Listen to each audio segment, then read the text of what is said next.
Hello friends.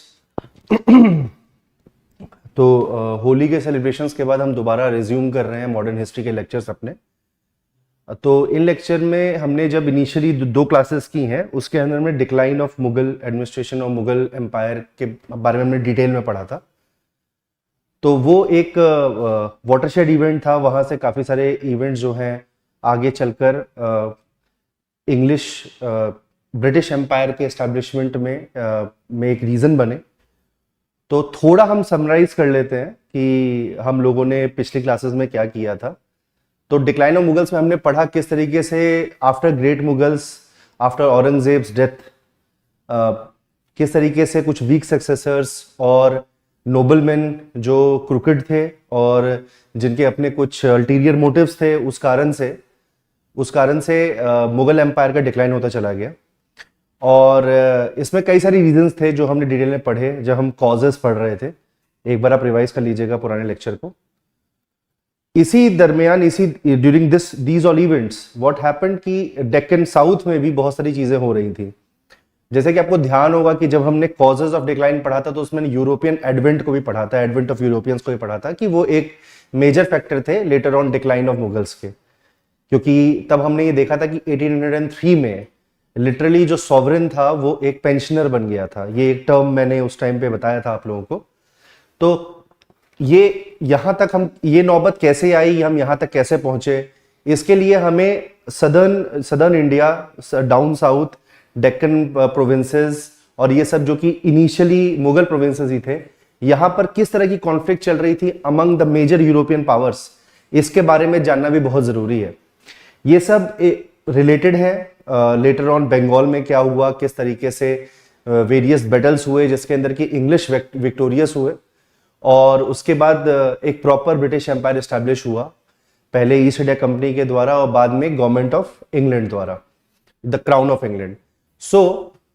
जब हम south की बात करते हैं तो वहां पर हमें कुछ चीजें देखने की हैं। वैसे तो काफी सारे यूरोपियंस आए, जितने भी यूरोपियन मेजर पावर्स थे उस टाइम पे वो उन्होंने इंडिया विजिट किया for trade and other things, for mercantilism and all these activities. लेकिन जो दो मेजर पावर्स उसमें से उभर के बाहर आए वो इंग्लिश और फ्रेंच थे इनिशियली।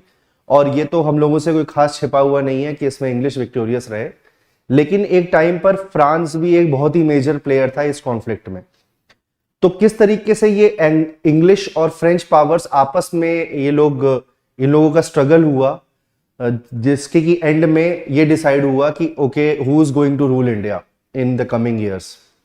तो इस कॉन्फ्लिक्ट को पढ़ने के लिए हम लोगों को एंग्लो फ्रेंच राइवलरी के बारे में जानना बहुत जरूरी है ऑन इंडियन सॉइल। ओके, तो वो पढ़ने से पहले हम कुछ पॉइंट्स देख लेते हैं कि क्या इनिशियल ग्राउंड्स थे एंग्लो फ्रेंच राइवलरी के। अब जैसे कि आप लोग जानते हैं कि 1498 से ही वास्को डा गामा पोर्चुगीज जो की था वो उन सब लोगों का आना स्टार्ट हो गया था 1600 में इंग्लिश ट्रेडर्स थे वो इंडिया आए। सबसे लेट अराइवल अगर देखा जाए तो फ्रेंच का ही था उसमें, ठीक है। लेकिन फ्रांस एक बहुत ही मेजर यूरोपियन पावर था। ओके, डेन्स हो गए, नीदरलैंड्स हो गया, बाकी पावर्स हो गए, ये सब इतने मेजर पावर्स नहीं थे, इनिशियली थे, बट लेटर ऑन इंग्लैंड और फ्रांस ने उन सबको ओवररूल कर लिया। तो हमें मेजरली एंग्लो फ्रेंच राइवलरी के बारे में जानना बहुत जरूरी है। उसके बीच में कुछ डैनिश, जैसे बैटल ऑफ बेदरा के बारे में हम लोग थोड़ा बहुत डिस्कस कर लेंगे, लेकिन जो मेजर कॉन्फ्लिक्ट है उस पर हम ध्यान देते हुए देखते हैं कि किस तरह के इनिशियल ग्राउंड्स थे इन इंडिया, जिस कारण से कि इंग्लिश और फ्रेंच जो पीपल थे, जो ट्रेडर्स थे, उनको ये मौका पड़ा कि वो इंडिया के ऊपर रूल करने के बारे में सोच सके। तो जो सबसे पहला मेजर ग्राउंड है वो तो यही है कि वीक मुगल सेंट्रल अथॉरिटी ही वीक हो गई थी। जैसा कि मैंने आपको बताया कि एक मोनार्की में, unlike a democracy, in a monarchy में जब एक सेंट्रल पावर वीक हो जाता है तो उसे अच्छा नहीं मानते हैं। जितना सेंट्रलाइज रहेगा उतना उसे अच्छा माना जाएगा, उतना वो वेल ऑपरेटेड रहेगा। तो जैसा कि हम जान ही रहे हैं कि औरंगजेब के डेथ के बाद मुगल सेंट्रल अथॉरिटी जो थी वो वीक होती चली गई थी। तो ये एक बहुत ही मेजर रीजन था कि जो विदेशी ताकतें थी, चाहे वो इंग्लिश हो चाहे वो फ्रेंच हो, तो उन लोगों को, इंग्लैंड के लोगों को इंग्लिश बोलते हैं, फ्रांस के लोगों को फ्रेंच बोलते हैं, ये लैंग्वेज भी है, लेकिन इस तरीके से उनको डिनोट भी किया जाता है, इसमें कंफ्यूज मत होइएगा, ठीक है। तो एक वीक मुगल सेंट्रल अथॉरिटी थी, जिस कारण से इन लोगों को मौका पड़ा। उसके अलावा एक बहुत ही मेजर रीजन जो था जिस कारण से कि ये उनके मन में ख्याल आया कि क्यों नहीं हम इंडियन टेरिटरीज को रूल करें, तो उसके पीछे रीजन था आइडिया ऑफ मर्केंटिलिज्म का। अब आइडिया ऑफ मर्केंटिलिज्म क्या कहता है? आइडिया ऑफ मर्केंटिलिज्म बेसिकली व्यापारवाद की बात है। इसमें यह होता है कि आपने प्रॉफिट्स को आप कैसे मैक्सिमाइज करें। अब प्रॉफिट्स को मैक्सिमाइज करने के तरीके जो है वो बहुत ही स्ट्रेट फॉरवर्ड है। जैसे कि अगर आप सस्ते में सामान खरीदेंगे और महंगे में बेचेंगे तो आपके प्रॉफिट मार्जिन बढ़ जाएंगे। तो ये जब इन लोगों ने देखा कि ये बहुत ही सिंपल कंसेप्ट है जिसको कि उनको इंप्लीमेंट करना है, तो इसके लिए इस तरह के रूल्स, डिवाइसिव पॉलिसीज अपनाने के लिए उनका इन्फ्लुएंस बढ़ना बहुत जरूरी था। और साथ ही साथ सेंट्रल अथॉरिटी वीक होती जा रही थी, तो उन्होंने सोचा क्यों नहीं हम कुछ एरियाज में अपना इन्फ्लुएंस बढ़ा दें ताकि हम इस तरह की मनमानी कर पाए। तो ये आइडिया ऑफ मर्केंटिलिज्म से ही आता है, ये बहुत अच्छा टर्म है, आप याद रखिएगा, ठीक है। और कहीं ना कहीं मोनोपोली भी हेल्प करती है। जैसे कि अगर एक मार्केट में सपोज कीजिए कोई छोटा सा ही आइटम ले लीजिए, कोई छोटा सा ऐसे बिस्किट ही हो गया, अगर वो एक ही ब्रांड का बिक रहा है तो फिर उनका जो मन आएगा वो रेट फिक्स कर पाएंगे और जिस तरह के प्रॉफिट चाहेंगे वो उसमें से ले पाएंगे। तो ये तो बहुत ही छोटा टॉपिक है, छोटा आइटम है। लेकिन अगर आप बहुत ही मेजर आइटम्स में डील कर रहे हैं जिसके अंदर की आपका हर तरीके का आइटम आ रहा है जो उस टाइम पे ट्रेड किया जाता था, चाहे सिल्क हो गया, चाहे पर्ल्स हो गए, चाहे मसाले हो गए, तो उसमें अगर मोनोपोली हो जाती है एक पर्टिकुलर कंपनी की, तो फिर वो जैसा चाहे वैसा कर पाएंगे और वो मैक्सिमम प्रॉफिट्स वहां से गेन कर पाएंगे और अपनी जो एक्चुअल कंट्री है इन यूरोप, चाहे फ्रांस हो चाहे इंग्लैंड हो, वहां पे पहुंचा पाएंगे और इस तरीके से वो लोग अपने साम्राज्य को और स्ट्रॉन्ग कर पाएंगे। ये जो मोनोपोलिस्टिक कंट्रोल था, इसकी एक बहुत ही अर्ज थी, बहुत ही चाहते थे कि क्यों ना एक मोनोपोलिस्टिक कंट्रोल हो जाए ताकि फिर कोई और उनको कॉन्फ्लिक्ट ना हो, कंपटीशन ना हो। बिकॉज अगर मार्केट में कंपटीशन बढ़ेगा तो सीधी सी बात है प्रॉफिट मार्जिन्स भी बटेंगे।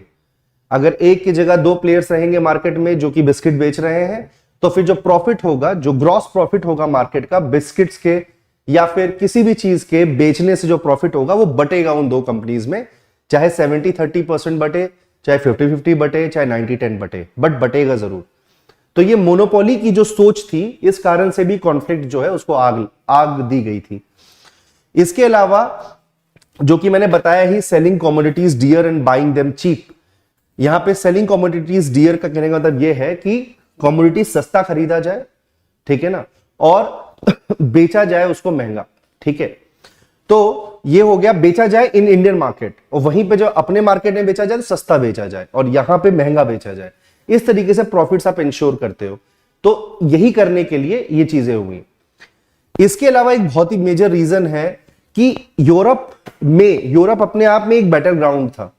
यूरोप में बहुत सारे वॉर्स बैटल चलते रहते थे। वहां पर इंडस्ट्रियल रिवॉल्यूशन के बाद, इंडस्ट्रियल रिवॉल्यूशन के दौरान, रेनेसां के बाद काफी सारी कंट्रीज के अंदर साइंटिफिक इन्वेंशंस हुए, वो बढ़ी आगे, डेवलपमेंट हुआ उनमें, और उनमें आपस में भी काफी कॉन्फ्लिक्ट्स होने लग गए। कभी कभी ये कॉन्फ्लिक्ट यूरोप के कंट्रीज को लेकर ही थे, कई बार ये कॉलोनीज को लेकर थे कि इन कॉलोनीज पे कौन राज करेगा, ठीक है। जैसे कि आप आगे चल के जानेंगे कि जो फर्स्ट वर्ल्ड वॉर हुआ था, मतलब ये वैसे तो वर्ल्ड हिस्ट्री का पार्ट है बट मैं बता देता हूं, वो बेसिकली कॉलोनीज के ऊपर ही था कि जो कंट्रीज धीरे धीरे करके और डेवलप होती जा रही थी, जैसे जर्मनी हुई थी डेवलप, नहीं, उसके पहले इंग्लैंड फ्रांस तो हो ही चुके थे, तो वो भी डिमांड करने लग गई थी कि हमें भी कॉलोनीज चाहिए, क्योंकि तब तक सारी कॉलोनीज इंग्लैंड फ्रांस इन सब कंट्रीज ने बांट ली थी, हॉलैंड ने।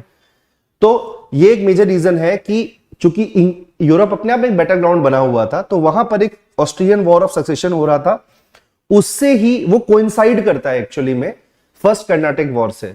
और जो 7 इयर्स वॉर था वो टाइम था जिस टाइम पे कि थर्ड कर्नाटिक वॉर हुआ और इवेंचुअली ट्रीटी ऑफ पेरिस के साथ वो खत्म हो गया।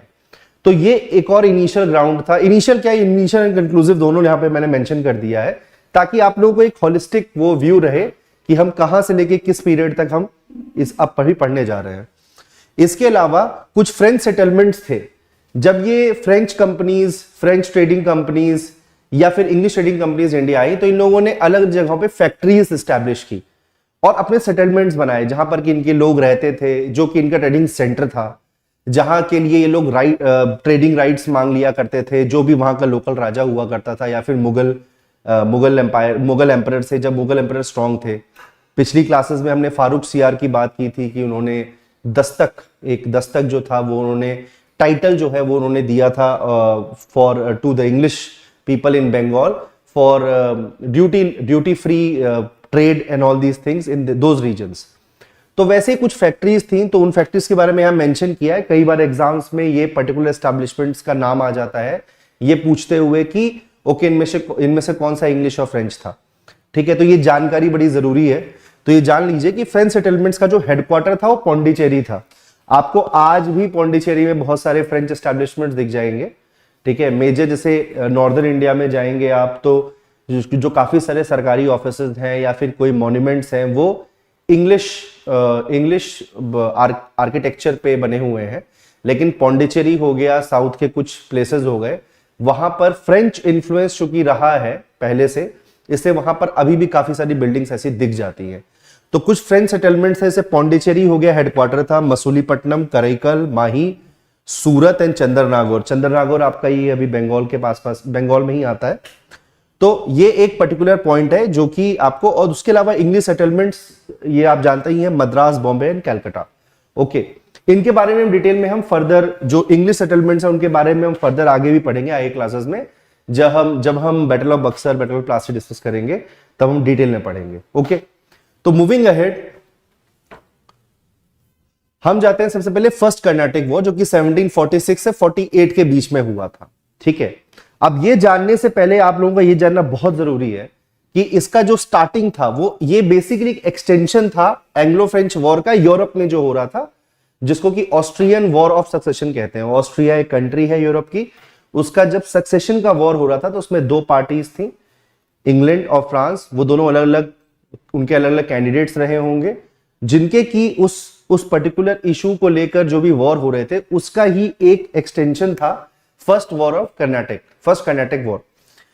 अब ये जो ऑस्ट्रियन वॉर ऑफ सक्सेशन था ये तो 1740 में हो रहा था, बट इसका इंपैक्ट इंडिया में 46 में देखा था, 1746 में। ओके, तो हुआ क्या, उसी वॉर के एक्सटेंशन में जब उसका कहीं ना कहीं उसका एक शैडो इंडियन सॉइल में पड़ने लग गया, तो वहां पर यह चीज हुई कि बार्नेट करके एक इंग्लिश सोल्जर थे, वो उन्होंने क्या किया, अपनी नेवी का यूज करते हुए कोरोमंडल कोस्ट, मींस जो साउथ वेस्टर्न इंडिया का जो कोस्ट है उसे कोरोमंडल कोस्ट कहते हैं, वहां पे उन्होंने कुछ फ्रेंच शिप्स पे अटैक कर दिया। ओके, अब अटैक क्या कर दिया, उन्हें ध्वस्त ही कर दिया, उन्हें खराब कर दिया, दे डैमेज्ड इट कंप्लीटली। सो ये एक इमीडिएट कॉज था। ठीक है, अब जब ये हुआ तो उस टाइम पर जो फ्रेंच सेटलमेंट्स थे इंडिया में, जो पौंडीचेरी, वहां का गवर्नर जनरल डुप्ले था। अब डुप्लेसी जो भी बोलना है आप बोल लीजिए, वो तो उसका नाम को लेके इट्स अ फ्रेंच नेम। सो इसके बारे में भी ये जानना बहुत जरूरी है कि he was a very able administrator. उसके बारे में आगे भी पढ़ेंगे कि what was his manoeuvres while capturing other parts of India. So Dupleix ने जो मॉरिशस है, जैसे आइल ऑफ फ्रांस भी कहा जाता है, जो कि एक फ्रेंच डोमिनियन बन गया था उस टाइम पे, जैसे कि इंडिया एक ब्रिटिश डोमिनियन था लेटर पार्ट में, वैसे ही मॉरिशस उस टाइम पे फ्रांस के कंट्रोल में था। तो वहां का जो गवर्नर था ला बोडे, उसको बोला कि आप आके हमें डिफेंड कीजिए। ठीक है, और हमारे शिप्स को तोड़ दिया गया है। तो ला बोडे move towards Madras, Coromandel coast, और उन्होंने इंग्लिश ट्रूप्स को हरा दिया। ओके, अब इंग्लिश ट्रूप्स को हराने के कारण क्या हुआ, यहां पर जो मद्रास रीजन है उस पर फ्रेंच पावर का या फ्रेंच ट्रूप्स का by land as well as by sea दोनों कंट्रोल हो गया। अब ये बहुत देखने की बात है कि मद्रास जो था वो इनिशियली इंग्लिश सेटलमेंट था, जो कि मैंने एक स्लाइड पहले ही आपको बताया कि कलकत्ता, बॉम्बे एंड मद्रास। तो मद्रास पे अब फ्रेंच पावर आ चुकी थी, फ्रेंच के अंडर में था, वो फ्रेंच इन्फ्लुएंस के अंडर में था मद्रास। अब यहां पर इस पर्टिकुलर इवेंट के बाद ला बोर्डने जो था वो बेसिकली उस टाइम पे, अब जो ब्यूरोक्रेसी थी वो भी करप्ट थी, ऐसी कोई कंप्लीटली ऑनेस्ट नहीं थी, या डुप्ले जो था वो काफी ऑनेस्ट था, लेकिन जो ला बोर्डने था उसको इंग्लिश पावर ने, इंग्लिश उस टाइम पे जो भी ऑफिसर्स थे उन लोगों ने ब्राइब ऑफर किया कि आप कुछ अमाउंट ले लीजिए हमसे और मद्रास हमें वापस कर दीजिए।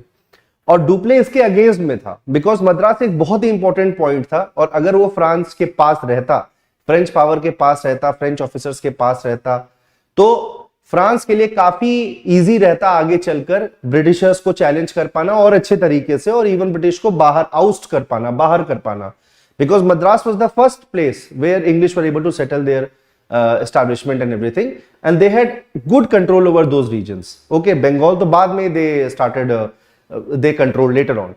Okay, but what happened? La Baudet didn't heed to Duplessis concerns और Duplessis wishes, और उन्होंने मद्रास जो है वापस इंग्लैंड को, इंग्लिशमैन को वापस से लौटा दिया on the name of some bribe amount or something.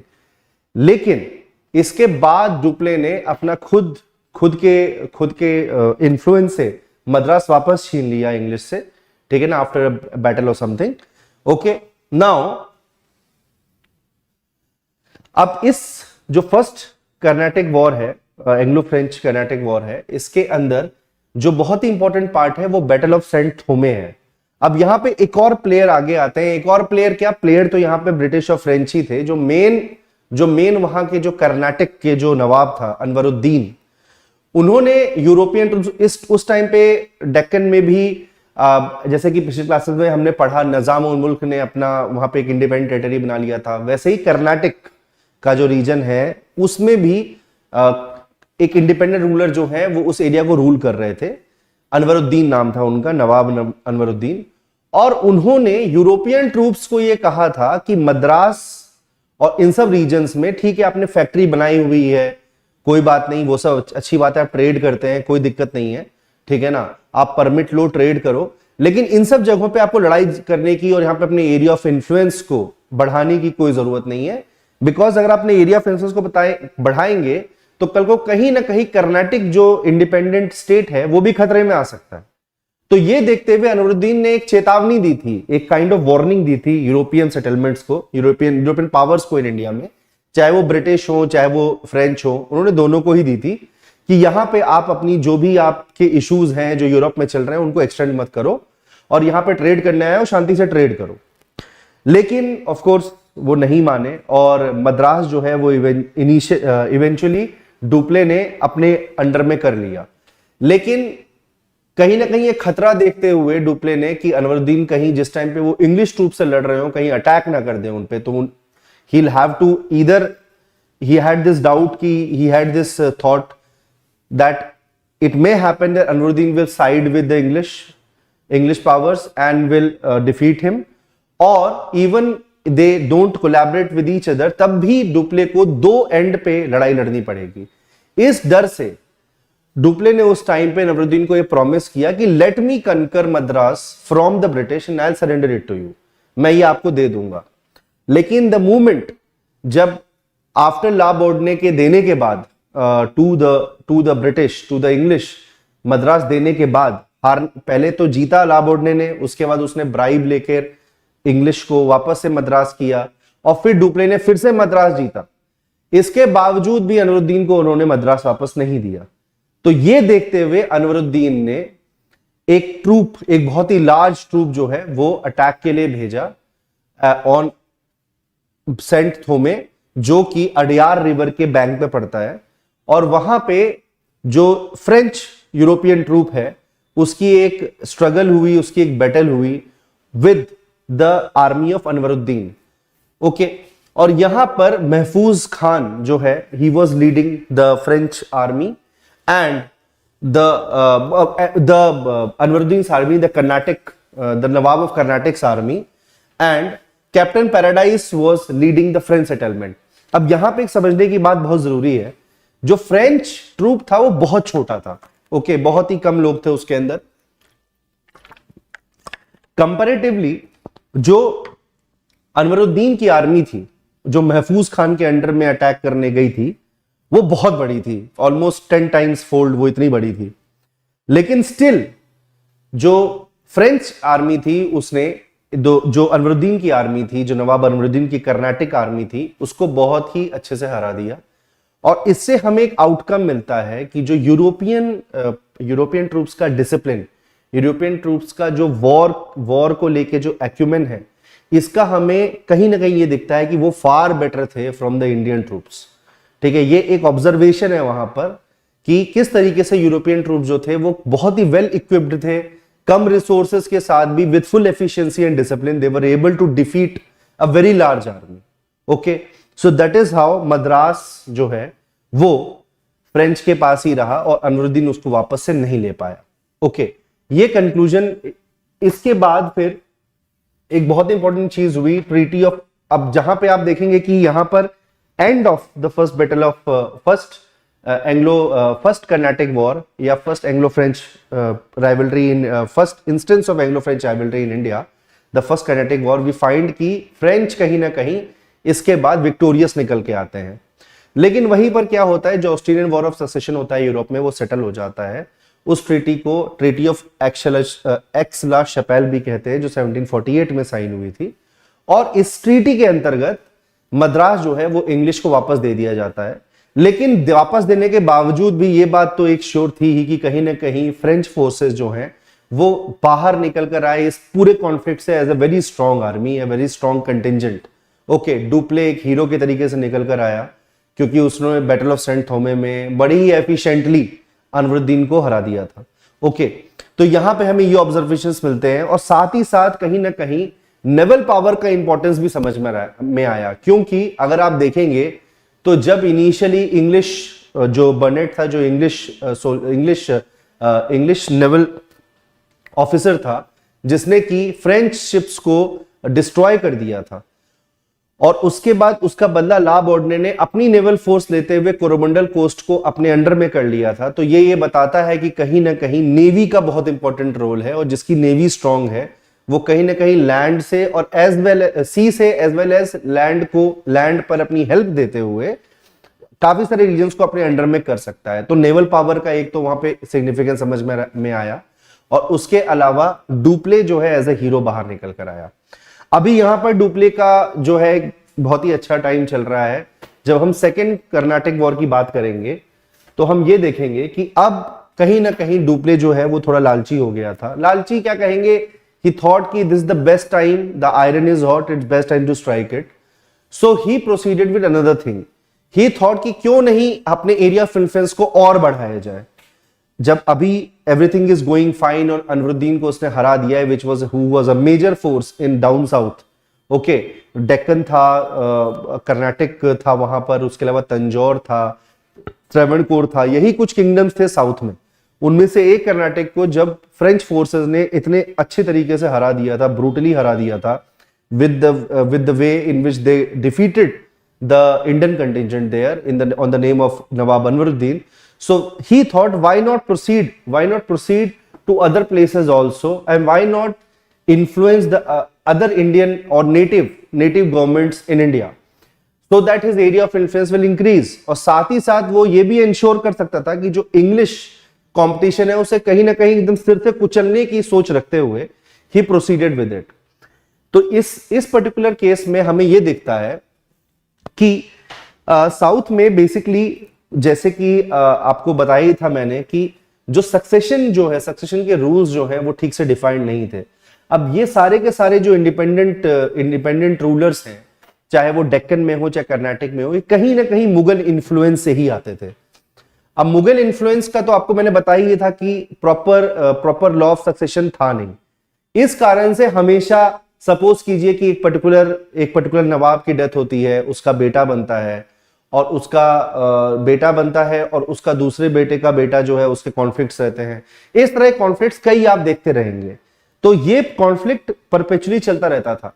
जब ग्रेट मुगल्स का रूल था तो उस टाइम पर एक स्ट्रॉन्ग आदमी जो है, एक स्ट्रॉन्ग प्रिंस जो है, वो बाकी प्रिंसेस को मारने के बाद या उनको कैप्चर करने के बाद, उनको ओवरपावर करने के बाद वो राजगद्दी पे बैठता था। लेकिन जब डाउन साउथ, जहां पे उतनी बड़ी पावर्स नहीं थे, Karnataka, Deccan, okay of course they were very important, very influential, but it wasn't as big as the erstwhile Mughal empire. Okay, तो इनको इन्फ्लुएंस करना इजी था। तो इसको इन्फ्लुएंस करते हुए what basically Dupleix found is that कि दो इंडिपेंडेंट किंगडम्स थे डाउन साउथ, डेक्कन और कर्नाटक। डेक्कन में जैसा कि आप जानते हैं कि निजामुल मुल्क जो है जो उन्होंने कि वहां पे एक इंडिपेंडेंट किंगडम एस्टैब्लिश किया, after his death what happened is that Nasir Jung जो उनके बेटे थे, ठीक है, उन्होंने राजगद्दी संभाली। ओके, लेकिन वहीं उनका जो पोते थे, मतलब किसी दूसरे बेटे के जो बेटे हुए, पोते जो थे मुजफ्फर जंग, उन्होंने क्लेम किया, उन्होंने ये बात जो है इसको नहीं एक्सेप्ट किया दैट नजीब जंग जो है वो बने वहां के नवाब। ओके, तो ये यहां पे कॉन्फ्लिक्ट था अमंग बिटवीन मुजफ्फर जंग एंड नजीर जंग, चाचा भतीजे में ये कॉन्फ्लिक्ट था। साथ ही साथ कर्नाटक में भी अनवरुद्दीन जो थे उनका कॉन्फ्लिक्ट था चंदा साहिब के साथ। अब चंदा साहिब कौन थे? चंदा साहिब कर्नाटक के जो पुराने नवाब थे दोस्त अली, उनके दामाद थे। ओके, सन इन लॉ थे उनके। तो इन दो जगहों पे दो कॉन्फ्लिक्ट आपको यहां पे देखने को मिल रहा है। एक मिल रहा है डेक्कन में, हैदराबाद में, मुजफ्फर जंग और नजीर जंग के बीच में, और एक देखने को मिल रहा है कर्नाटक में, चंदा साहब और अनवरुद्दीन के बीच में। इसी मौके को भुनाते हुए डुप्ले ने क्या किया कि दो लोगों को सपोर्ट करने का इसके अंदर डिसीजन लिया, एक चंदा साहब, ओके, और दूसरा मुजफ्फर जंग। ओके, इन दो लोगों को सपोर्ट करने का सोचा, और इसी सपोर्ट करने के साथ ही इन्होंने एक कंबाइंड आर्मी बनाई। अब यहां पे देखने की बात यह है कि इनिशियली डुप्ले का ये डिसीजन था कि वो किसको सपोर्ट करे, तो जो इंग्लिश पावर था वो अपने आप जो बचे हुए दो लोग थे, कहने का मतलब इन हैदराबाद नजीर जंग एंड इन कर्नाटक अनवरुद्दीन, इन दोनों के तरफ इंग्लिश साइड हो गई। तो बेसिकली दो यहां पर पार्टीज बन गई, कॉन्फ्लिक्टिंग पार्टीज। एक पार्टी जो थी वो थी फ्रेंच सपोर्टेड मुजफ्फर जंग and Chanda Sahib, and another party was English supported Nasir Jang and Anwaruddin. Okay, ये दो तरह की पार्टीज बन गई। लेकिन फ्रेंच कहीं ना कहीं आप ये देखेंगे कि फर्स्ट कर्नाटक वॉर के बाद काफी स्ट्रांग हो गए थे। तो ये जो ट्रिपल अलायंस था फ्रेंच का विद चंदा साहब एंड मुजफ्फर जंग, इन्होंने अटैक करके अनवरुद्दीन जो है उसे बैटल ऑफ एम्बोर 1749 में हुआ था, और उसमें they defeated and killed Anwaruddin. Okay, तो यहां पर तो जो फ्रेंच लेड जो पार्टी थी वो जीत गई। उसके अलावा नजीर जंग जो कि आपके हैदराबाद में हुए, डेक्कन में हुए, उनको भी मार दिया गया। ओके, तो इस तरीके से फ्रेंच कैंडिडेट्स, कहने का मतलब फ्रेंच सपोर्टेड जो थे कैंडिडेट्स थे, वो दोनों जगह पे बैठ गए। ठीक है, अब यहां पे आप देखते हैं कि इस पॉइंट पे डुप्ले जो है वो एकदम प्राइम पे है अपने पावर के, क्योंकि वो जिन कैंडिडेट्स को भी सपोर्ट कर रहा था वो दोनों के दोनों उन दोनों किंगडम्स के हेड बन चुके थे। ओके, नाउ गोइंग अहेड, अब कहीं ना कहीं यहां पे क्विड प्रो को तो होगा ही, क्योंकि डुप्ले जो था वो फ्री में तो हेल्प कर नहीं रहा था। तो बेसिकली व्हाट हैपेंड कि रिवर कृष्णा के बाद जो नीचे का पूरा रीजन था, जो पूरा अर्स्टवाइल मुगल प्रोविंस था, उसका गवर्नर अपॉइंट कर दिया गया डुप्ले को by the Nizam of Hyderabad. Okay, ये एक फायदा हुआ। उसके अलावा और भी कुछ फायदे मिले। ये एक फायदा और ये भी था कि ये पहला इंस्टेंस है सब्सिडियरी अलायंस का, आप आगे भी पढ़ेंगे। ओके, लॉर्ड वेलेस्ले लेकर आए थे आगे 1899 में।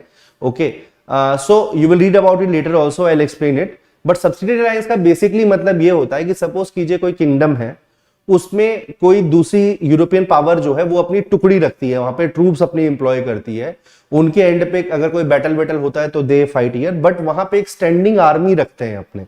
इससे क्या होता है, दोनों ही पार्टीज के इंटरेस्ट जो है वो कहीं ना कहीं वहां पर फुलफिल हो जाते हैं। तो बसी जो थे बहुत ही एबल ऑफिसर थे, इसको अपॉइंट किया गया हैदराबाद में, ओके, डेक्कन प्रोविंस में एज अ रेसिडेंट। ओके, तो ये वहां पर एम्प्लॉय हुए। इसके अलावा जो नवाब ऑफ कर्नाटक थे चंदा साहेब, जो अपॉइंट हुए थे after help from Dupleix from the French power, उन्होंने नॉर्दर्न सिरकार्स, ये कहीं ना कहीं थोड़ा उड़ीसा में आता है, ठीक है, उड़ीसा आंध्रा के बॉर्डर एरियाज की बात कर रहा हूं मैं। नॉर्दर्न सिरकार्स के भी कुछ प्लेसेस जो थे वो उन्होंने फ्रेंच को दे दिए, डुप्ले को दे दिए कि आप यहां पर से रेवेन्यू लो, आप यहां से, just because they helped, means Dupleix helped, French helped Chanda Sahib to become the Nawab of Karnataka. तो ये कुछ चीजें जो हैं वो आई। लेकिन अब ये पॉइंट जो आ गया था, ये कहीं ना कहीं इस पॉइंट पर जो पानी है वो सर से ऊपर जा चुका था। ओके, पानी सर से ऊपर कैसे जा चुका था? बिकॉज जब officially governor of all the places, all the Mughal provinces down river Krishna ये अनाउंस कर दिया था निजाम ऑफ हैदराबाद ने और डुप्ले को, तो ये बात कहीं ना कहीं इंग्लिश जो पावर थी उसके लिए सहना थोड़ा मुश्किल थी, बिकॉज उन्होंने ये देखा, इंग्लिश ने ये देखा कि साउथ में तो लगता है कि उनका पूरा ही जो इन्फ्लुएंस है वो खत्म ही हो जाएगा, और अब अगर अब ना लड़े वो, अगर अब उन्होंने कुछ स्टेप नहीं उठाया तो देयर इज नो चांस कि they will be able to recover down south. Okay, so that's why यहां पर कहीं ना कहीं एक टाइड बदला। टाइड किस तरीके से बदला कि मोहम्मद अली जो कि बेटे थे अनवरुद्दीन के, नवाब अनवरुद्दीन जिन्हें मार दिया गया, ओके, बैटल ऑफ अरकोट में, बैटल में मार दिया गया, उन्होंने कहीं ना कहीं तिरुचिरापल्ली में अपने आप को वहां पे उन्होंने अपना छिपने की कोशिश की ताकि उन पे अटैक ना हो। अब चंदा साहब कहीं ना कहीं इनसिक्योर थे कि भाई अनवरुद्दीन को तो मार दिया गया है, अब कहीं ना कहीं उनका बेटा जो है वो आगे चलकर कहीं दोबारा अटैक ना करे, तो तिरुचिरापल्ली पे अटैक कर दिया था चंदा साहब ने, ताकि वो तिरुचिरापल्ली के फोर्ट को इन्फ्रिंज करें, उसको तोड़ें, उसमें सेंध लगाएं और साथ ही साथ मोहम्मद अली को फाइनली परसिक्यूट कर दे, ताकि आगे चल के चंदा साहब को किसी तरह की कंपटीशन ना रहे, वो आराम से अपना जो एरिया है उसमें राज कर सके। लेकिन ये जो सीज था, ये जो अटैक था और तिरुचिरापल्ली, ये कंप्लीट नहीं हो पाया, और इसी मौके का फायदा उठाते हुए रॉबर्ट क्लाइव ने 1751 में आरकोट, जो कि कर्नाटक की राजधानी थी, मींस चंदा साहब जहां के नवाब थे, आरकोट पे जब Chanda Sahib was busy at Tiruchirappalli defeating Mohammad Ali, okay, वहां उस टाइम पे रॉबर्ट क्लाइव ने अटैक कर दिया और आरकोट को बड़ी आराम से उसके ऊपर कंट्रोल ले लिया। ये कंट्रोल काफी दिन तक चला, 53 डेज तक चला ऑलमोस्ट, और चंदा साहेब कुछ लोगों का ट्रूप्स लेके वापस वहां पे अपने कैपिटल को वापस लेने के लिए he tried a lot, but he couldn't. Okay, और Robert Clive, it's the first instance of Robert Clive, because I will tell you during first Karnataka war तो ये हालत थी कि जब ला बोर्ड ने जो अटैक किया था, जब फर्स्ट कर्नाटक वॉर के टाइम पे ला बोर्ड ने कोरोमंडल कोस्ट पे अटैक किया था, तो उस टाइम पे जब मद्रास के ऊपर सीज किया था, मद्रास को जीता था जब, तो उस टाइम पर तो रॉबर्ट क्लाइव तक को इंप्रिजन कर लिया था। तो रॉबर्ट क्लाइव जो था उसको ये एक मौका मिला था और उसने अरकोट को अपने अंडर में ले लिया, और अरकोट को अंडर लेने के बाद ही gave a very good resistance to Chanda Sahib, and he didn't allow Chanda Saheb to get back his own capital. Okay, और eventually Chanda Saheb lost और he was killed by the king of Tanjore जो तमिलनाडु में kingdom था, Hindu kingdom था, और he treacherously killed Chanda Saheb। तो और वहीं चूंकि इसके बाद even French troops were unable to recover Arcot for Chanda Saheb, और इसके बाद मोहम्मद अली जो कि अनवरुद्दीन के बेटे थे, उनको कर्नाटक का नवाब जो है वो इंग्लिश लोगों ने, इंग्लिश पावर ने अपॉइंट कर दिया। तो यहां आप देखेंगे अब कुछ देर पहले तक जहां पर कि साउथ में जो दो बड़े प्रोविंसेस थे, जो दो बड़े इंडिपेंडेंट किंगडम्स थे, कर्नाटक और हैदराबाद, दोनों में फ्रेंच सपोर्टेड लोग जो थे, वो फ्रेंच कैंडिडेट्स जो थे वो रूल कर रहे थे। अब टाइड जो है वो बदल चुका है, जो लहरें हैं वो दूसरी तरफ बह रही हैं, और अब दो में से एक किंगडम जो है कर्नाटक का, वहां पर इंग्लिश कैंडिडेट जो है वो राजा बन चुका है। तो कहीं ना कहीं यहां से जो फॉर्चून है, it started favouring the English forces. Okay, तो ये तो हो गया आपका सेकंड कर्नाटक वॉर। अगर आप देखेंगे तो फर्स्ट कर्नाटक वॉर भी ड्रॉ था एक तरीके का, क्योंकि एंड में ट्रीटी ऑफ एक्स-ला-चैपेल जो था, उसके बाद वहां पर भी जो मद्रास जो था वो इंग्लिश फोर्सेस को लौटा दिया गया था, इंग्लिश ट्रूप्स लौटाए गए, कंपनी को लौटा दिया गया था, इंग्लिश कंपनी को। और यहां पर भी आप देखेंगे तो स्टेटस को मेंटेन्ड है, एक किंगडम जो है वो फ्रेंच सपोर्टेड है, एक किंगडम जो है वो इंग्लिश सपोर्टेड है। तो ये भी एक ड्रॉ ही कहलाया जाएगा, ठीक है। लेकिन यहां पर कुछ चीजें निकल कर आई, ये कि इंग्लिश जो है, इंग्लिश फोर्सेस जो है, उन्होंने बहुत अच्छा फाइट दिया। रॉबर्ट क्लाइव ने बहुत ही चतुराई के साथ कर्नाटक जो है वो अपने अंडर में ले लिया, अपने इन्फ्लुएंस के अंडर में ले लिया। लेकिन तब भी फ्रांस जो है, फ्रेंच ट्रूप्स जो हैं, ये काफी इन्फ्लुएंशियल हो गए थे। लेकिन इस पर्टिकुलर इस पर्टिकुलर असेसमेंट के बाद बेसिकली व्हाट हैपेंड, डुप्ले जो था he came as a loser out of this particular thing, and because he couldn't get Chanda Sahib his kingdom back and he wasted a lot of resources due to his own evil desires, क्योंकि Dupleix जो था उसने ही ये decide किया था कि native Indian kingdoms के एरिया ऑफ इन्फ्लुएंस में हम क्यों ना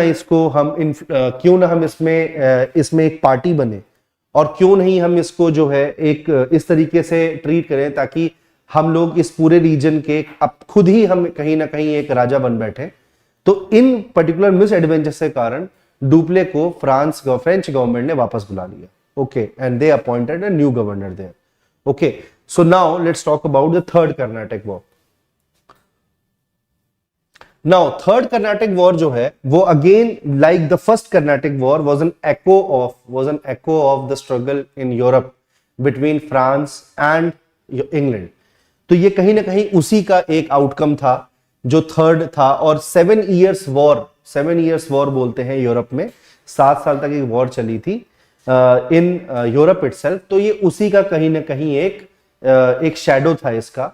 और उसी वॉर के अंतर्गत व्हाट हैपेंड, काउंट डी लैली बेसिकली फ्रेंच गवर्नमेंट ने उनको भेजा था इंडिया कि आप जाओ वहां पर और इंग्लिश फोर्सेस को चैलेंज करो और मद्रास को टेक ओवर करो। तो इसके अंदर मद्रास को टेक ओवर करने में काउंट डी लैली जो थे ही वाज क्वाइट सक्सेसफुल। लेकिन इसके बाद तंजौर से उनको जब पहले मतलब सेकेंड और फर्स्ट कर्नाटिक वॉर्स के दौरान जब तंजौर के ऊपर फ्रेंच इन्फ्लुएंस था, तो they asked them for some demand, but Tanjore was unable to fulfill those demands. So, in order to recover the amount, Count de Lally attacked Tanjore, but he couldn't win it. Okay, English support से Tanjore was able to defend itself, और यहाँ पे ही Count de Lally जो है, he started losing the plot. Then he also planned to capture Madras again. Okay, but Madras को दोबारा capture करने में भी he was not successful because वहां पर कहीं ना कहीं जो ब्रिटिश नेवल फोर्सेस थे उन्होंने बहुत ही स्ट्रांगली काउंट डी लैली को चैलेंज किया। ठीक है, और इस कारण से जो यूरोपियन जो फ्रेंच ट्रूप्स थे they were unable to take over and create the same kind of atmosphere which Dupleix did some years back. Okay, तो कहीं ना कहीं अब जो है फ्रेंच जो ट्रूप्स हैं और फ्रेंच जो पावर है इंडिया में, इट स्टार्टेड लूजिंग इट शीन। और last nail in the coffin ये था कि बसी जो कि फ्रेंच रेसिडेंट थे in the court of Nizam of Hyderabad, उसको ही रिकॉल्ड, उनको उसने बुलाया कि ही रिकॉल्ड काउंट डी लैली recalled so that he can help him with capturing Madras. And it was a very grave mistake. It was a final and ending mistake for the French forces there, because the moment Bassi left Hyderabad, okay, it was the peril of them. And after the Battle of Vandivash, which was Battle of Vandivash 1760 by Sir Eyre Coote. Sir Eyre Coote का नाम आगे भी पढ़ेंगे. He was a very great soldier. Okay. और उसके बाद क्या हुआ, इवन बसी वॉज इम्प्रिजन्ड। तो इस कारण से वी फाइंड दैट कि फ्रेंच फोर्सेज जो हैं वो कंप्लीटली हार चुके हैं इन इंडिया, सदर्न इंडिया। और एंड में ये हालत हुई कि पौंडीचेरी, जिंजी, माही, ये सब जगहें जो कि फ्रेंच सेटलमेंट थे, इन ये भी eventually they fell to the British forces. They couldn't sustain longer. Ending of third battle of Carnatic जो है वो एक तरीके से 7 years वॉर की एंडिंग ही है, जिस कारण से एक ट्रीटी ऑफ पेरिस साइन हुई। ट्रीटी ऑफ पेरिस 1763 में साइन हुई, और इसके अंतर्गत इंग्लिश फोर्सेस ने कुछ सेटलमेंट्स फ्रांस को वापस कर दिए, जैसे कि पौंडीचेरी हो गया, उसके अलावा माही, जिंजी, इस तरह के छोटे मोटे सेटलमेंट जो है वो वापस कर दिए on the very important thing which is to be noted here is on a very important condition that you will not be fortifying it. आप उसका फोर्टिफिकेशन नहीं कर सकते हो। अब ये फोर्टिफिकेशन का मतलब बेसिकली ये होता है कि जब आप पढ़ेंगे हिस्ट्री, आप आगे भी आप देखेंगे, जब बंगाल की बात करेंगे तब भी मिलेगा कि जितने भी ये यूरोपियन फोर्सेस थे, ये जब तक ट्रेड कर रहे होते थे तब तक ठीक था, तब तक कोई दिक्कत नहीं थी, जो भी चीजें थी, थोड़े बहुत इश्यूज तो रहते ही हैं। लेकिन the moment they started fortifying their places, fortifying their factories, then their intention started to change. Okay, तो फोर्टिफिकेशन करने के बाद एक ट्रेडिंग कंपनी जो है वो एक मिलिट्री पावर की तरीके से बिहेव करने लग जाती है। तो इसलिए फोर्टिफिकेशन कंप्लीटली उसके अंदर एक क्लॉज था ट्रीटी ऑफ पेरिस के अंदर कि आप कभी भी in coming future till perpetuity आप कभी भी फोर्टिफाई नहीं कर पाएंगे। और इस तरीके से 3 जो है कर्नेटिक वॉर्स जो है वो कंक्लूड हुए, जिसके अंदर के ब्रिटिश ने फ्रेंच फोर्सेस को कंप्लीटली ऑब्लिटरेट कर दिया इंडियन ग्राउंड से, इंडियन लैंड से।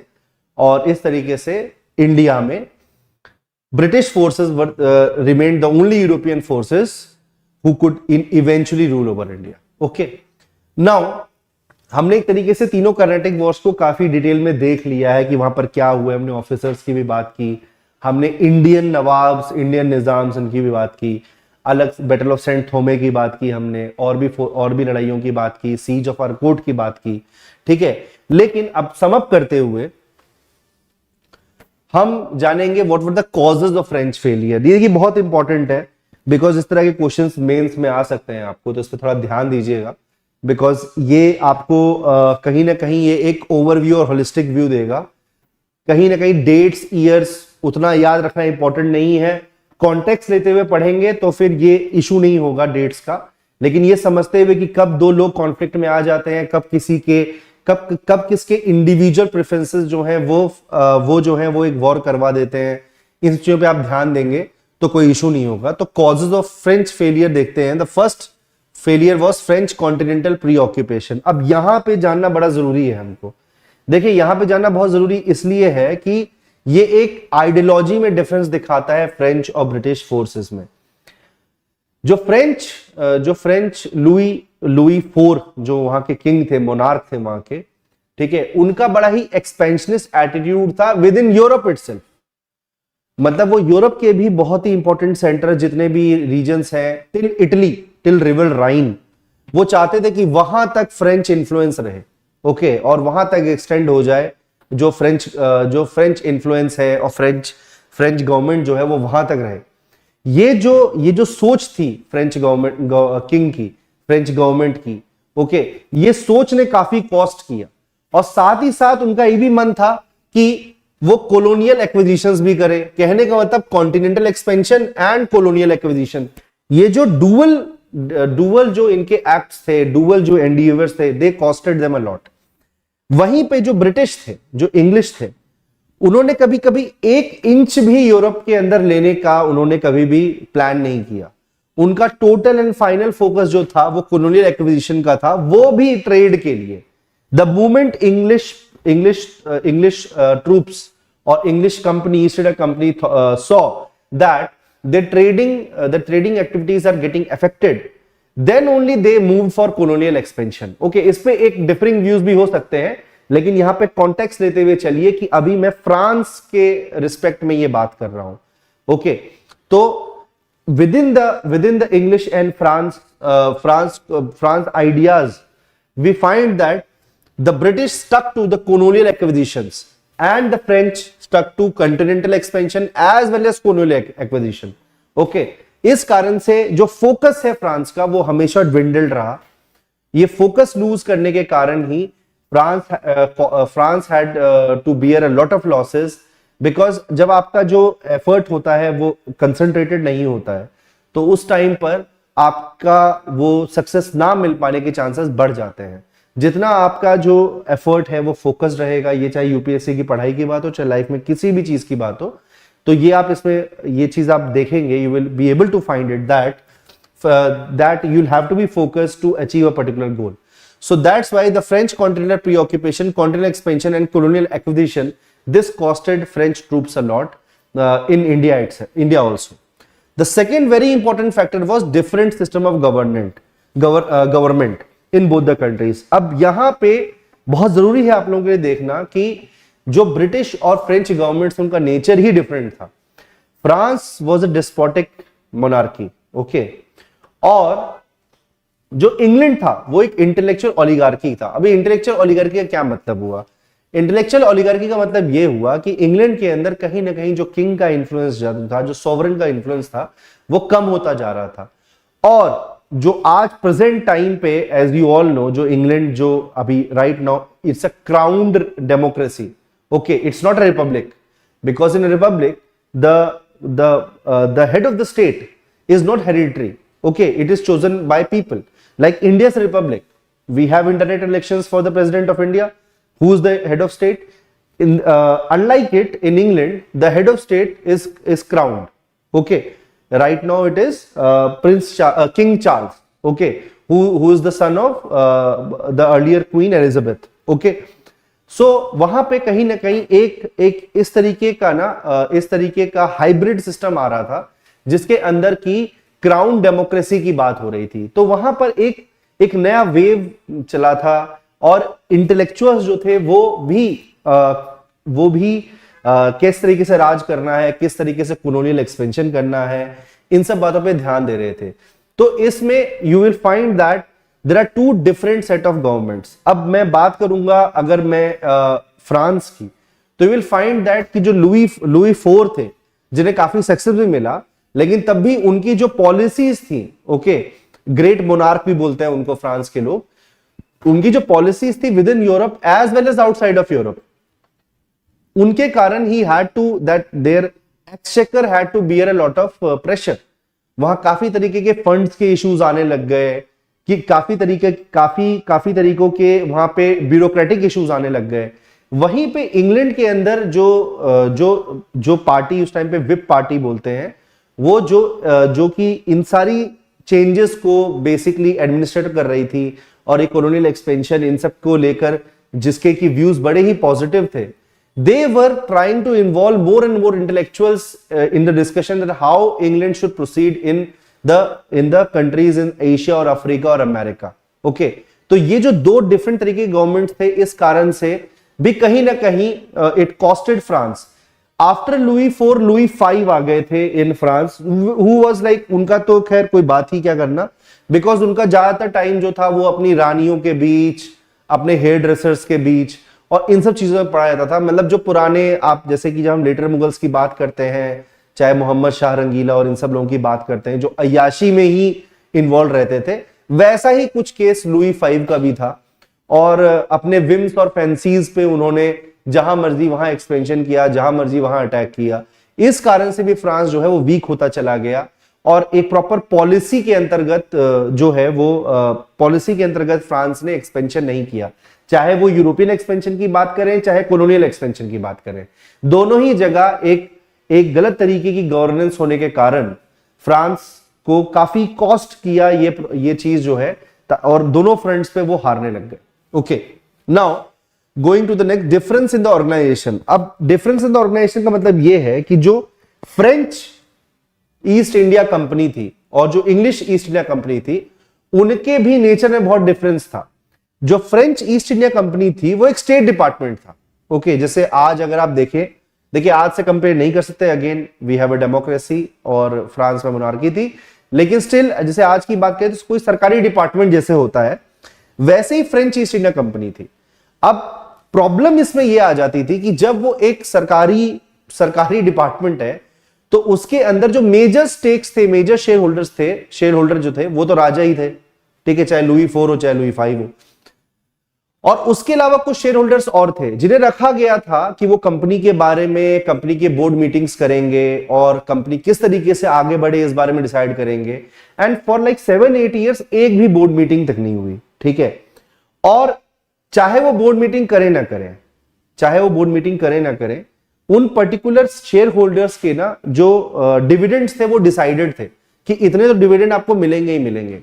तो आप खुद सोचिए इस बात को कि सपोज आप एक पर्टिकुलर कंपनी के बोर्ड ऑफ डायरेक्टर्स में से हैं और इतने प्रॉफिट तो आपको मिलेंगे ही, चाहे कंपनी कैसे ही परफॉर्म कर रही हो।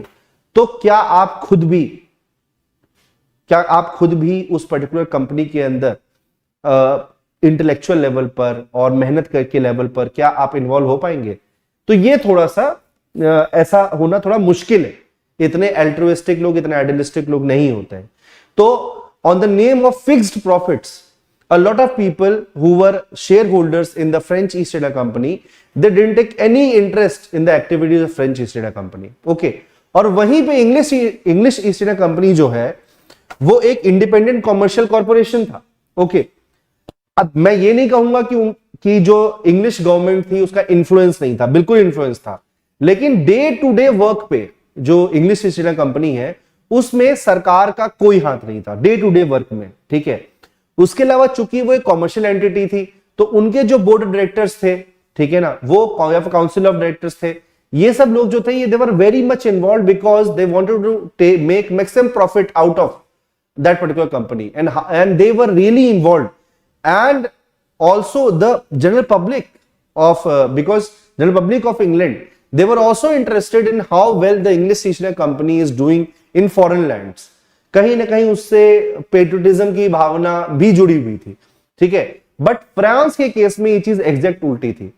मतलब हालत तो ये आ गई थी एक टाइम पे फ्रेंच ईस्ट इंडिया कंपनी के साथ ये प्रॉब्लम्स आ गई थी कि उनको अपने राइट्स तक बेचने पड़ गए थे किसी लोकल मर्चेंट को, बिकॉज वो उनकी जो फाइनेंसेस थे वो इतने वीक हो गए थे, क्योंकि फाइनेंसेस को रेगुलेट करने के लिए there was nobody to take care of it. Okay, because vested interest, किसी के vested interest थे ही नहीं, because profits का कोई वहां पे accountability नहीं थी. तो ये देखते हुए अगर आप देखें कंट्रास्ट में देखें तो इंग्लिश ईस्ट इंडिया कंपनी जो है इन शॉर्ट ड्यूरेशन अगर आप प्रॉफिट्स भी देखें किस तरह के प्रॉफिट्स मिले हैं तो वो 4-5 टाइम्स 10 टाइम्स है as compare to French East India Company के प्रॉफिट्स के. तो कहीं ना कहीं जो फाइनेंसेस थे वो बिगड़े हुए थे, और फाइनेंसेस के बिगड़ने के कारण जो organizations थे who were working in foreign lands like India, they were not able to sustain the idea. जैसे डुप्ले का ही कोई आइडिया है कि भाई मुझे फलाना जगह अटैक करना है, मुझे यहाँ पे अपना इन्फ्लुएंस बढ़ाना है और मैं चाहता हूं कि मैं इंग्लैंड को रोक सकूं फर्दर इन्वेजन से. ठीक है, तो वहां पर भी उसके लिए भी पैसा लगता है. ठीक है, और वो पैसा जो है वो तो फाइनेंसेस तो वीक हो ही रखे थे. मतलब जो लुई फाइव थे उनका इतना इन्फ्लुएंस था इसके अंदर कि उन्होंने अपने लोग अपनी रानियों के कहने पे, अपने हेड एसेस के कहने पे, अपने मिस्ट्रेसेस के कहने पर उन्होंने वहां पर लोगों को लगाया हुआ था. तो अब जो इस तरीके से जुगाड़ तरीके से भाई भतीजावाद से आए हुए लोग जो हैं उनसे आप कॉम्पिटेंसी तो एक्सपेक्ट नहीं कर सकते हैं. They not be competent enough. एक दो एक्सेप्शंस उसके अंदर रहे होंगे, लेकिन जो इंग्लिश सिस्टम था वो फार बेटर था क्योंकि वो एक कॉमर्शियल एंटिटी थी. ओके, उसके प्रॉपर बोर्ड ऑफ डायरेक्टर्स थे. They used to sit and discuss how to expand their influence, expand their trade. और कहीं ना कहीं जो सोच थी, जो इंग्लिश एशिया कंपनी सोच जो थी वो पॉलिटिकल गेन्स की नहीं थी, वो प्रॉफिट्स की थी, ट्रेड की थी. और जहां पे ट्रेड इफेक्ट होता था वहां पे ही वो पॉलिटिकल गेन्स की तरफ देखते थे. अभी हमने पीछे ही देखा जो सेकेंड कर्नाटिक वॉर था वो डुप्ले ने जस्ट अपना एरिया ऑफ इन्फ्लुएंस बढ़ाने के लिए किया. ठीक है ना, और इंग्लैंड को just to check them, just to check for balance of power they had to side with Anwaruddin, okay, और नजीर जंग. तो वैसे ही ऑर्गेनाइजेशन का जो सोच था उसमें काफी डिफरेंस था. एक ऑर्गेनाइजेशन का सोच था मैक्सिमम प्रॉफिट्स रीप करना और एक का सोच जो था वो पॉलिटिकल गेन्स था, कभी प्रॉफिट था. तो कहीं ना कहीं आप फाउंटेन हेड वाला सिचुएशन आ जाता है, तो you are not focused towards the real thing. Okay, now the next was the role of the navy. अब रोल ऑफ द नेवी तो मैंने आपको पहले भी बहुत ही अच्छे से बताया था फर्स्ट कर्नाटिक वॉर में कि फर्स्ट कर्नाटिक वॉर में नेवी कितना इंपॉर्टेंट रोल प्ले की थी. लेकिन यहां पर देखने वाली बात यह है कि जो ऑस्ट्रेलियन वॉर ऑफ सक्सेशन था उसमें जो फ्रेंच थे उन्होंने अपनी नेवल पावर को एग्जॉस्ट कर दिया था. ठीक है, of course they won it. La Bourdonnais ने जो आइल ऑफ फ्रांस मॉरिशस से जो आगे जाके कोरोमंडल कोस्ट पे हराया था इंग्लिश ट्रूप्स को, वो तो एक अचीवमेंट है अपने आप में, लेकिन that was the end of it.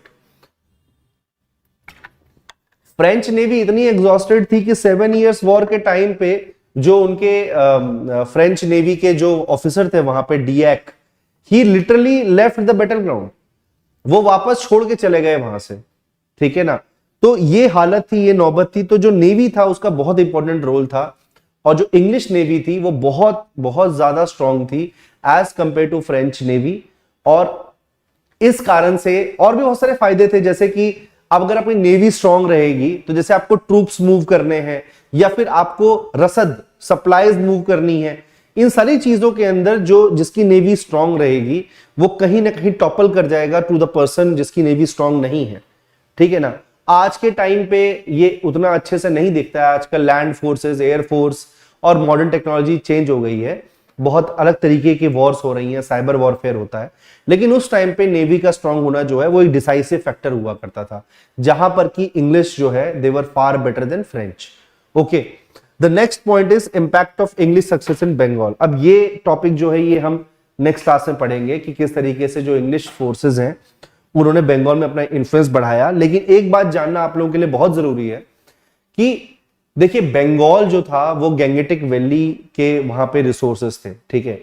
And the movement in 1757 after the battle of Plassey, okay, जब इंग्लिश जो है they literally became the Diwan of Bengal, उन्होंने वहां से उसको ओवर पावर कर लिया था। और पपेट मीर जाफर जो है पपेट जो है उन्होंने वहां पे नवाब वहां पे रख लिया था। तो उसके बाद उस रीजन के जो रिसोर्सेस थे वो यूज कर सकते थे across India wherever they wanted. तो जब मद्रास कंटिंजेंट को जरूरत पड़ी, जब डाउन साउथ जरूरत पड़ी in various battles, in third battle of Karnataka, in all these places, जब जरूरत पड़ी रॉबर्ट क्लाइव को, तो it was very easy for him by using his navy और even through land to bring up the supply and all. मतलब हालत तो ये थी कि जो लास्ट जो लास्ट आपके जो काउंट डी लैली जिनको कि फ्रांस ने भेजा था to take over English in Indian soils, Count de Lally जो थे he was not able to give even salary to his own officers, salary to his own servants. और वहीं पर जो इंग्लिश ट्रूप्स थे अंडर रॉबर्ट क्लाइव, वो ना ही salary दे रहे थे बल्कि बहुत बेटर सप्लाईज भी दे रहे थे, खाने पीने का, रसद का कोई भी शॉर्टेज नहीं था। हालत ये थी कि काउंट डी लैली का अपना नेचर भी ऐसा था कि he was a despot by nature, वो अपने आप में खुद तानाशाह थे कि जब दे लॉस्ट टू इंग्लैंड, खुद की आर्मी भी जो थी वो इतनी त्रस्त आ चुकी थी कि खुद की आर्मी भी वाज सेलिब्रेटिंग देयर लॉस। तो ये सब जो बातें हैं, ये सब जो चीजें हैं, ये बंगाल के टेक ओवर के बाद ही पॉसिबल हो सकता था, बिकॉज इतने रिसोर्सेज जो थे वो रॉबर्ट क्लाइव के पास थे जिसको कि वो एम्प्लॉय कर सकते थे in down south, and which he did, and he was able to conquer over France and eliminate France from Indian soils. Okay, इसके अलावा कुछ और भी ओपिनियंस हैं, जैसे कुछ हिस्टोरियंस के ये भी ओपिनियन है कि एक्चुअली में चाहे अलेक्जेंडर ही होता, चाहे कितना भी बड़ा ऑफिसर क्यों ना होता, अगर वो मद्रास से स्टार्ट करता तो वो कभी भी इंडिया को ओवरपावर नहीं कर सकता था, कभी भी इंडिया पे रूल नहीं कर सकता था। बंगाल के पास ही, गैंगेटिक वैली के पास ही वो रिसोर्सेस थे जो कि आपको हेल्पफुल हो सकते थे इंडिया को रूल करने के लिए, ठीक है ना। तो इसका मतलब जो स्ट्रैटेजी थी फ्रांस की वो ही कंप्लीटली रॉन्ग थी, वो completely it was completely wrong. And ये कहीं ना कहीं रीजन था जिस कारण से कि फ्रेंच ट्रूप्स जो थे वो एट लॉस थे, they were at loss while fighting with English troops, क्योंकि उन्हें बंगाल प्रोविंस के जो रिसोर्सेज थे उनका भी हेल्प मिल रहा था। ओके, अब कुछ और पॉइंट्स भी हैं which are not that major, like respective leadership compare. अब लीडरशिप की जो बात है, अब देखिए डुप्ले और बसी जैसे जो ऑफिसर्स थे वो तो काफी कॉम्पिटेंट थे, लेकिन जो बाकी ला बोर्डने हो गया भाई, रिश्वत लेके भाग गया, ठीक है ना। काउंट डी लैली हो गया, वो इतना एग्रेसिव है कि रिपरकशंस ही नहीं देख रहे हैं, ठीक है ना। तो इन सब ऑफिसर्स की अगर बात करें तो इनके कंपैरिजन जो इंग्लिश ऑफिसर्स थे वो काफी कॉम्पिटेंट थे और दे वर एबल टू जज। जैसे रॉबर्ट क्लाइव की ही बात हो गई, कितने smartly he decided that he not be able to help his candidate for Carnatic region in Tiruchirappalli. So he thought ki why shouldn't I attack Arcot itself? So these were some strategic maneuvers which English officers were able to make. Okay, there are a lot of examples of English officers who were very competent. तो कहीं ना कहीं जब आपके पास जो officers हैं, और इसके पीछे रीजन कहीं ना कहीं फाइनेंसेस का भी है और सिस्टम का भी है, जो कि हमने पीछे पढ़ा था, type of governance and all, ठीक है। जिस तरह का गवर्नेंस जो था, जो इंग्लैंड को उस टाइम पे मिल रहा था, इंग्लिश ईस्ट इंडिया कंपनी को मिल रहा था, उसमें अच्छे ऑफिसर्स का आना, मेरिटोरियस ऑफिसर्स का आना बड़ा ही इजी था। और वहीं पर फ्रांस में गाहे बगाहे कोई ढंग का पड़ जाए डुप्ले जैसा, बसी जैसा, तो ठीक है। अदरवाइज बाकी जो ऑफिसर्स थे उनके अपने वेस्टेड इंटरेस्ट थे, खास इंटरेस्टेड नहीं थे। कुछ लोग वहां से भाग जाते थे जब वो देखते थे कि बैटल जो है वो हम हारने वाले हैं, तो ये भी एक रीजन था। इसके अलावा डुप्ले जो था वो भी एक बहुत ही मेजर रीजन था। डुप्ले की पॉलिसीज जो कि मैंने पहले ही पढ़ा, डुप्ले की जो पॉलिसीज थी वो सस्टेनेबल नहीं थी। कहीं ना कहीं आफ्टर फर्स्ट कर्नाटिक वॉर जो कि ही एंडेड ऑन ए हाई, उसके बाद he could have manage things differently, लेकिन जिस तरीके से ट्रेड को साइड रख के, फाइनेंसेस को साइड रख के, he decided to overpower all the places in south of India. It wasn't that judicious as we saw later on, that इतना अपने काम को उन्होंने क्या बोलते हैं, इतना काम को डिसेंट्रलाइज कर दिया था कि कहीं ना कहीं कंट्रोल हल्का पड़ गया था। और जो सोच थी कि कहीं क्यों ना नेटिव एम्परर्स जो है, नेटिव, और कहीं ना कहीं ये इसी पर्टिकुलर डुप्ले की जो पॉलिसीज थी, इसी से इन्फ्लुएंस होके और इसी कमियों को इंप्रूव करके लेटर ऑन इंग्लिश ऑफिसर्स जो हैं they were able to conquer various places in the north of India. लेकिन उस टाइम पे जो डुप्ले की जो पॉलिसीज थी उन्हें कहीं ना कहीं फ्रेंच फोर्सेस को कॉस्ट किया, फ्रेंच फोर्सेस को हराने के लिए जिम्मेदार रही वो, ठीक है। क्योंकि वो बढ़ते चले गए। अगर आप देखेंगे सेकंड वाले के केस में, he could have made alliances with the people who were already ruling over. He could have made a peaceful alliance with Anuruddin, but he proved dishonest in front of him. He promised him that I'll give Madras back to you, but he didn't. Okay, और इस तरह की expansionist policy जो थी, that costed money to the French troops there, French government there. और कई बार तो ये होता था कि छोटे मोटे battles जब फ्रांस हार जाती थी इन इंडिया, तो Dupleix became so obsessed, so self-absorbed that वो ये इन्फॉर्म भी नहीं करता था फ्रेंच गवर्नमेंट को कि okay we lost and all. कहीं ना कहीं एक मेग्लोमेनियक बन गया था वो, कि और इतना इगोइस्टिक हो गया था कि मतलब मैं हार ही नहीं सकता हूं, and I'll be conquering the whole of South of India and later on I'll move to the north of it. Okay, तो डुप्ले की भी पॉलिसीज कहीं ना कहीं बहुत ज्यादा रिस्पॉन्सिबल थी इस मिस हैपनिंग्स को लेके, इन सब चीजों को लेके, जिस कारण से कि फ्रांस जो है उसको इंडियन सॉइल पे ब्रिटिशर्स से हार झेलनी पड़ी और इवेंचुअली यहां से मूव आउट करना पड़ा to their own country. Okay, तो ये कुछ रीजंस है, कॉजेज है of French failure in India. तो हमने बेसिकली ये जो तीनों कर्नाटिक वॉर्स हैं इनको इस पर्टिकुलर सेशन के अंदर कंप्लीट किया। अब जो नेक्स्ट सेशन है, जो कल का सेशन रहेगा, उसके अंदर हम बंगाल के अंदर क्या हो रहा था इसके बारे में जानेंगे, ठीक है। Okay, thank you friends. Okay, if you have any doubts or something, you can send it on the comment section. We'll be addressing them positively. Thank you.